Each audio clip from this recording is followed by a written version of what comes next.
오늘 열왕기하 14장 말씀을 통하여서 구원하심이었더라 라는 제목으로 열왕기하 강의 17번째 시간 갖도록 하겠습니다. 본문 열왕기하 14장에는 두 명의 왕들이 등장합니다. 하나는 유다의 아마샤이고 또 하나는 북이스라엘의 여로보암 2세입니다. 그리고 이 왕들의 이야기에 말미에 여호와께서 구원하심이었더라 라는 말씀을 하심으로 하나님의 은혜의 이야기로 이 두 왕의 이야기를 결론 짓고 있습니다. 우리가 그간 성경을 보아오던 내용과 다르지 않습니다. 다만 중간중간에 등장하는 표현들과 또 그 표현들과 내용이 상이한 점들에 대해서 살펴보시면 좋겠습니다. 먼저 살펴볼 것은 열왕기서에 등장하는 평가입니다. 독특한 방식인데 여기서만 등장합니다. 사실 평가라는 표현은 애초에 맞지 않습니다. 평가는 가치나 수준 따위를 평한다라는 말인데 창세기 3장 이후로 사람들은 모두가 죄인으로 그 이상도 그 이하도 존재하지 않습니다. 그러므로 나은 평가나 그보다 못한 평가라는 것은 없는 거예요. 하나님의 기준에서 하나님의 보시기에는 똑같다라는 거예요. 그들의 상황이 죄인. 그런데 독자로 하여금 하나님의 평가라고 오해할 만한 대목들이 성경에 등장한다는 거예요. 오늘 본문에 등장한 두 왕들의 이야기에도 역시 그렇습니다. 3절 아마샤가 여호와 보시기에 정직히 행하였으나 그의 조상 다윗과는 같지 아니하였으며 라고 아마사에 대해서, 또 23절과 24절 유다의 왕 요아스의 아들 아마샤의 제15년에 이스라엘 왕 요아스의 아들 여로보암이 사마리아에서 왕이 되어 41년간을 다스렸으며 여호와 보시기에 악을 행하여. 그래서 여호와 보시기에 악하다라고 여로보암 2세를 평하는 것 같습니다. 하나님의 보시기에 정직하다, 하나님 보시기에 악하다. 만약 이것이 그들 왕들에 대한 하나님의 평가라고 한다면 아마샤의 정직함을 우리는 본문 가운데서 어디에서 찾을 수 있으며 또 여로보암 2세의 악함은 어느 대목에서 찾아볼 수 있을까요? 본문을 통하여서 상고해 보겠습니다. 아마샤는 그의 아버지가 행한 것을 다 행하였다라고 합니다.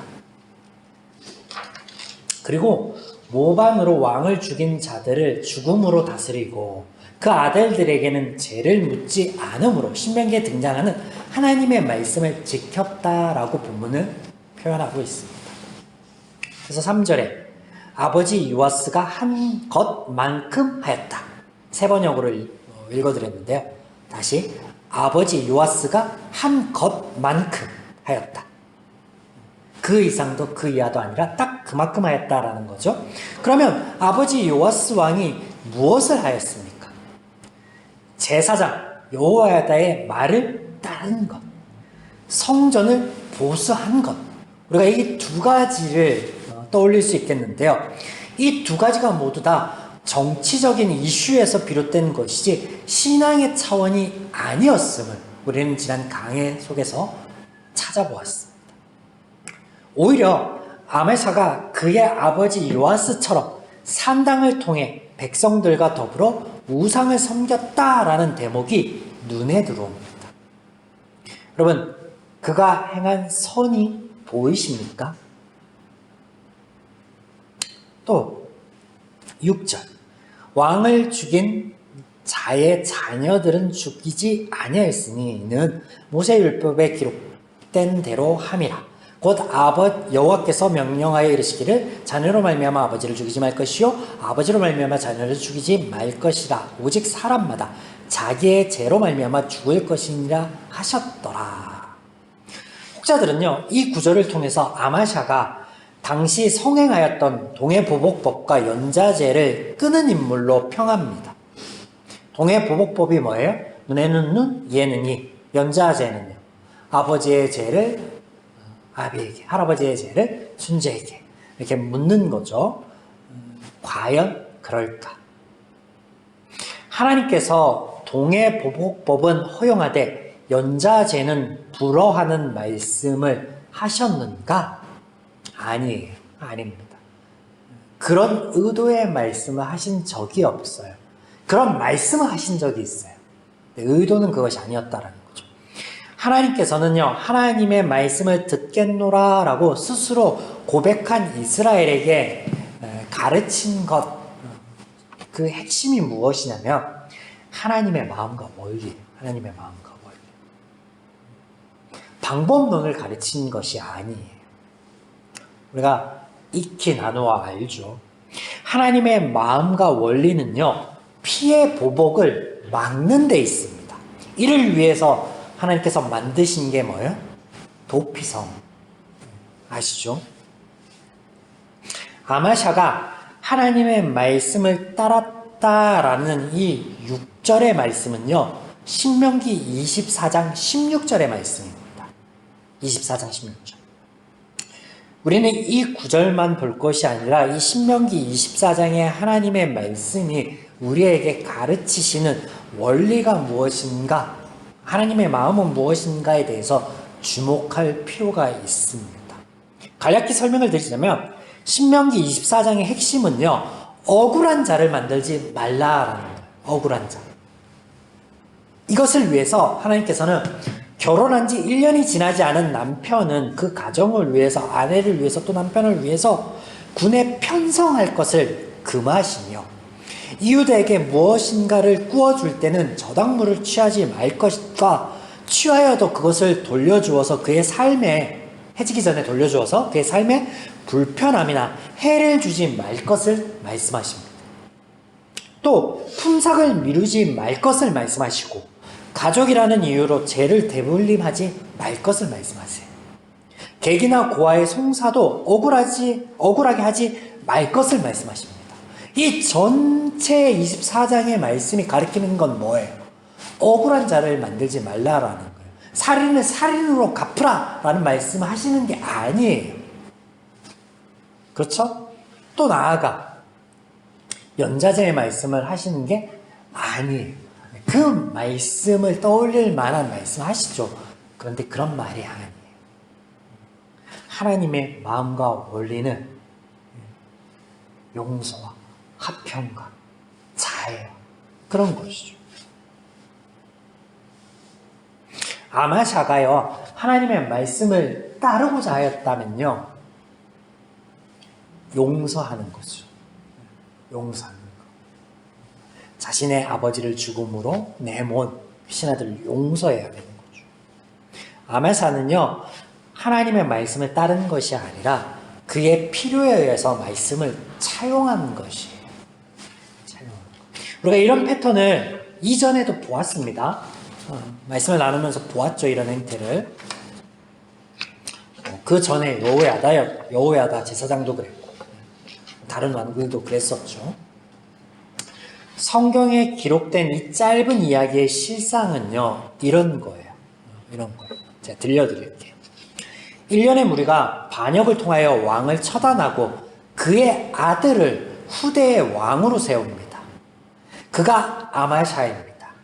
이때 모반을 한 무리가 정의감이나 혹은 나라의 안녕을 위해서, 민생을 위해서 이런 조치를 취하였다라고 생각한다면 큰 오산입니다. 죄인들이 그렇게 할 턱이 없습니다.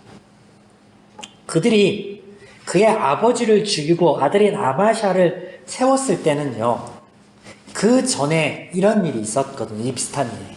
무슨 일이 있었냐면 왕의 삼촌인 대제사장 여호야다가요, 권력을 좌지우지하였거든요. 조카를 왕으로, 어린 조카를 왕으로 세워놓고 이 경우를 따른 거예요. 그런데 아마샤라는 인물이 녹록지 않습니다. 그 아버지보다는 좀 호전적인 인물이었던 것 같아요. 그가 잠잠히 실력을 키웁니다. 몇 년이 걸렸는지는 몰라요. 성경에는 그게 나오지 않으니까. 그리고 힘이 생겼을 때, 권력이 그에게로 집중되었을 때, 그 시점에, 그때 그 즉시 아버지를 죽이고 자신을 호수아비 삼은 그 신하들, 그들을 죽입니다.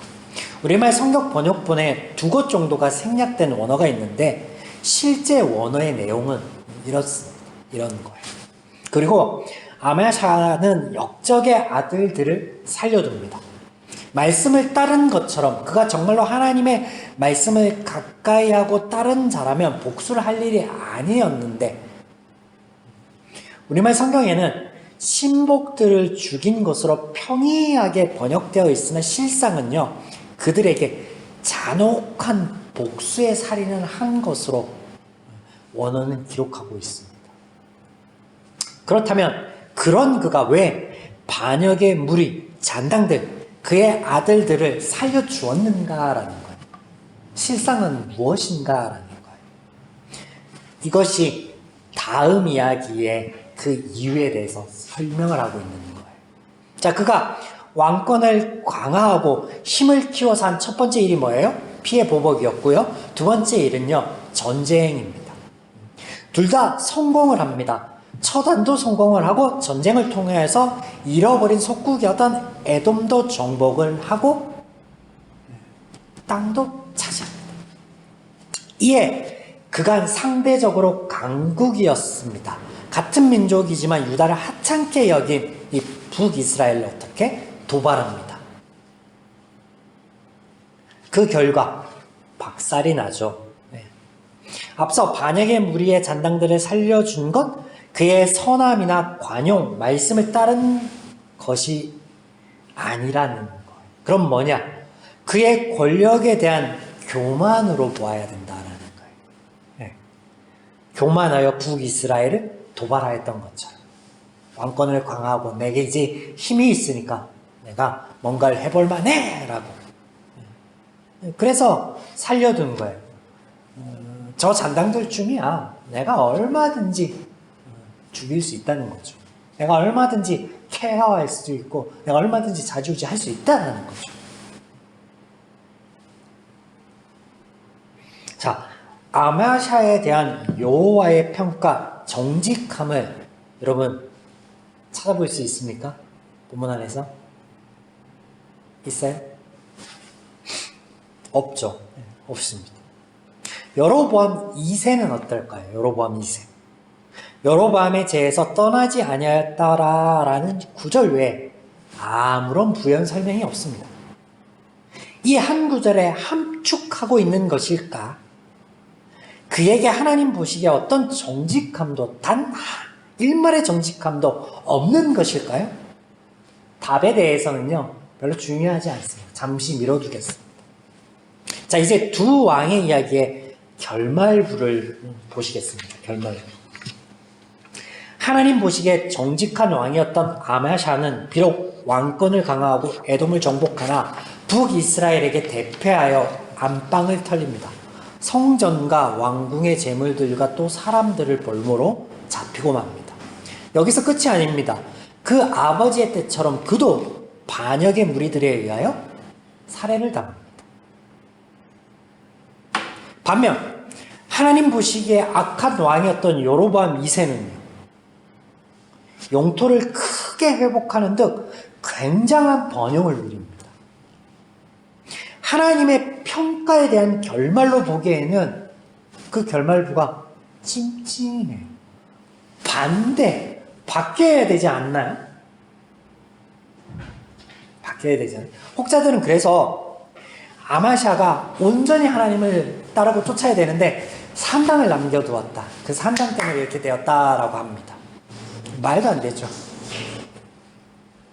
말도 안 돼. 하나님의 은혜가 take and, give and take예요. 그러면 은혜라고 하지 말아야지. 말도 안 됩니다. 하나님의 은혜예요. 하나님의 은혜. 우리가 예상한 것에 정반대의 일들이 일어나는 거, 그것이 자체가 하나님의 은혜라고요. 하나님의 은혜. 제적 기준을 타파하는 하나님적 성경 기술 방식이다 라고 제가 여러 번 말씀드렸습니다. 하나님의 은혜. 하나님의 보시기에 라고 시작되는 부분 또한 왕들에 대한 평가가 아닌 거죠. 모든 왕들은 죄인입니다. 그러기에 그들의 수준이나 그들의 행위가 다를 것이 없이 같은 것입니다. 열왕기상 14장에 이스라엘의 분열 왕국의 이야기를 시작하며 나누었던 내용 중에 제가 열왕기상 14장의 말씀, 오늘 하 14장을 나누고 있는데 왕상 14장의 이야기를 하면서 성경에 반복적으로 이런 표현들이 앞으로 등장할 것입니다 라고 정리해 드렸던 것이 있습니다. 다시 한번 말씀을 드려볼게요. 왕들의 이야기 속에 등장하는 대표적인 표현이 두 가지가 있습니다.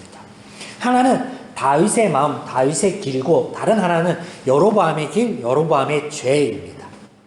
하나님을 떠나 우상을 섬기는 행동을 상징하는 성경적 표현으로 여로보암의 길, 여로보암의 죄가 등장한다면, 그 반대로 하나님을 믿고 의지하고 따르는 성경적 표현으로 다윗의 마음, 다윗의 길이 등장합니다. 표면적으로는 그렇습니다. 그런데 모두가 죄인이다라는 하나님의 선포 안에 이런 대조가 의미가 없는 것이에요. 또 경중의 문제도 아닙니다. 여로보암이 상징하는 것, 그래서 그의 이름에 수식어가 붙은 왕들은 한결같이 하나님을 떠나 죄의 길로만 갔는데, 그렇지 않은 왕, 종교개혁도 하고 나름 절기도 지키고 말씀을 들으려고도 하고 하나님의 성전을 보수하려고도 하였던 그런 왕들이 있어 그들을 다윗의 마음과 같고 그 길로 갔다라고 죄의 경중을 표현하는 것이 맞다 아니다? 아니다라는 거예요. 여러분, 한 가지 죄를 지으나 만 가지 죄를 지으나 전과 1범이나 전과 10범이나 다 똑같은 죄인이다라는 거예요. 그래서 하나님의 말씀을 쫓았지만 산당을 여전히 두었다라는 표현이 그가 선하지만 갑자기 변화했다는 뭐 그런 얘기가 아니에요. 솔로몬이 처음에는 하나님을 열심히 섬기고 하나님의 성전을 짓고 뭐 대단히 하나님에게 아주 신실한 자였지만 그의 말년에 그가 드린 이방 여인들 때문에 뭐 바뀌어서 뭐 죄적 어떤 뭐 행태를 보이고 뭐 그런 게 아니라 처음부터 죄인이에요. 마찬가지예요. 다른 왕들의 이야기도 마찬가지라는. 그래서 이런 성경의 대목이요, 해석이 필요한 거예요. 하나님의 관점으로 재조명해 볼 필요가 있다는 거죠. 우리는 이미 지난 강해들 속에 그 의미를 알고 있습니다.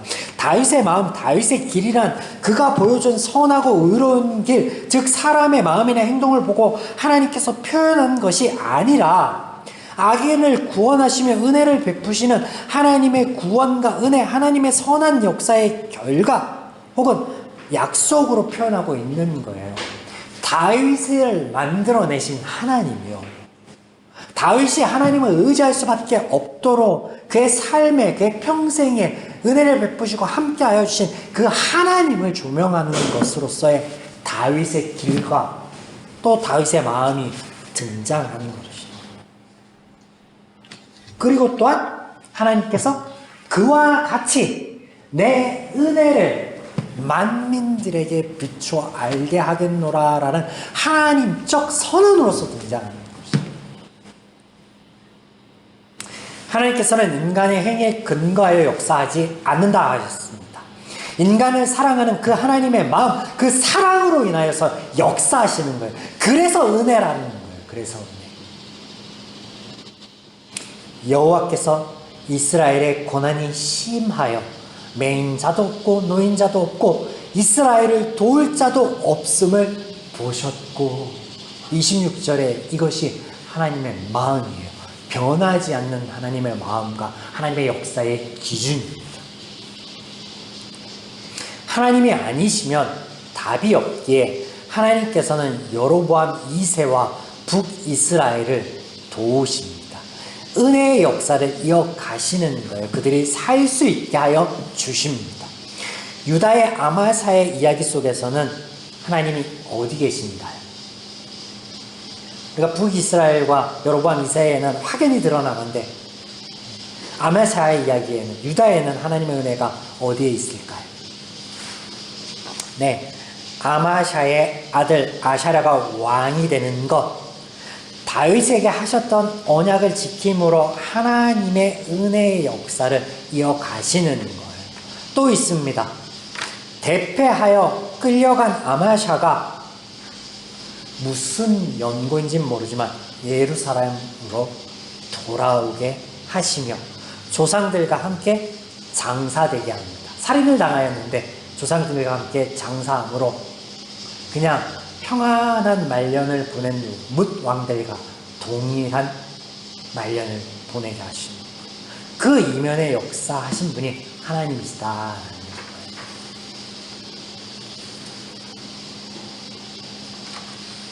다른 이야기, 다른 두 왕국의 왕들의 이야기를 하고 있는 것 같지만 사실 한 이야기를 하고 있는 것입니다. 바로 하나님의 은혜의 역사입니다. 하나님께서 그들을 불쌍히 여기시고 구원하심이었더라.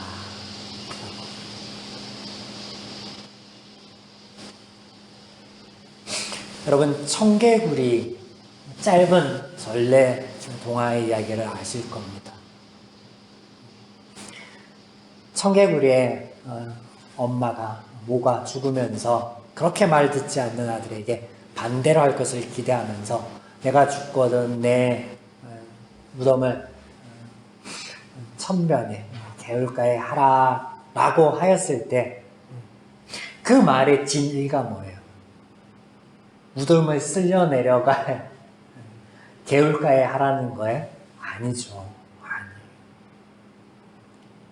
여러분, 메시아가 하나님의 말씀을 차용하였다라고 하였지만 사실 우리가 깨어있지 않으면 우리가 하나님의 말씀을 하나님께서 그렇게 하라 하신 것처럼 동물들이 그 먹이를 두 번, 세 번 되새김하듯이 하나님 말씀을 상고해 보지 않고 겉핥기식으로만 본다면요.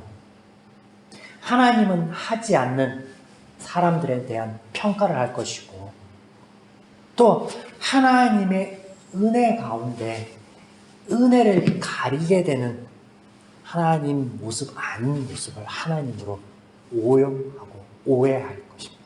그러면요, 성경을 보는 그 수박 겉핥기시의 그 성경 보는 눈이요, 우리의 삶으로 이어진다. 그럼 우리 삶이 얼마나 피폐할. 하나님의 말씀이요, 하나님의 말씀을 따르고 그 말씀이 그 안에 있는 자에게 예수님께서는 세상이 알 수도 줄 수 없는 평안이 있다라고 하였고 자유함이 있다라고 하였거든요.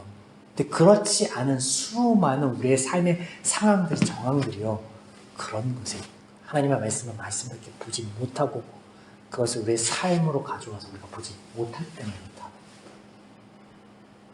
사랑하는 여러분, 하나님의 모든 은혜의 역사가 우리 삶 가운데 오늘도 지속될 것입니다.